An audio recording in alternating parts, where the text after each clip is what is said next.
The wind howled like something alive, roaring across the cliffside and tearing at the wingsuit wrapped tight around his frame. Below him, the ocean raged, its white-capped waves slamming into jagged rocks far beneath his feet. The sky was painted with dying sunlight, streaks of red and gold smearing across the horizon like an open wound. He stood there, toes hanging just past the edge, body stiff, breathing shallow. He had dreamed of this moment for over a year, trained endlessly, studied every aspect of flight, memorized terrain maps, endured setbacks and surgeries, pain and progress. He knew how to fly in theory. He'd simulated it hundreds of times, but standing here, staring into the abyss, he couldn't move. His heart pounded loud in his ears, louder even than the wind. His thoughts spiraled. What if I don't catch air? What if I spiral out of control?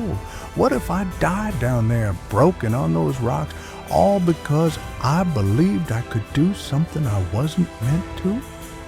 For a man who had already stared down death before, this fear felt strangely fresh, paralyzing. He clenched his fists. He didn't need to do this. No one was watching. There were no cameras, no sponsors, no crowd waiting to cheer. If he walked away now, no one would call him a coward, but he would know. He closed his eyes, inhaled deeply.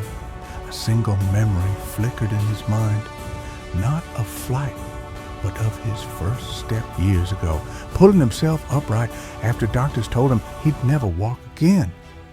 That step had felt like falling too. This wasn't new. It was just the next cliff. He opened his eyes, bent his knees, and jumped. At first there was only chaos, wind howling in his ears, stomach lurching, cliffs racing past. Gravity grabbed him like a fist, dragging him downward at terrifying speed. His arms wobbled. He couldn't tell if he was controlling the suit or just falling with style. Then resistance, lift. The wings filled.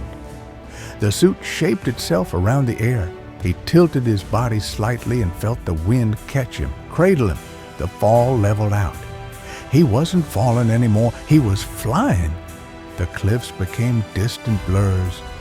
The ocean below no longer threatened. It invited.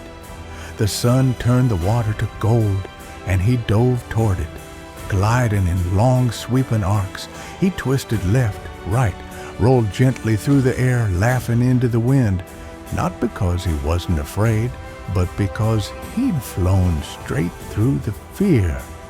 Everything he doubted now lay far behind him, and as the shot widened, the camera pulled back. There, resting quietly at the top of the cliff, was his wheelchair, empty, still. The last monument to the life he had once been told he'd never escape. He hadn't just jumped. He hadn't just flown. He had freed himself.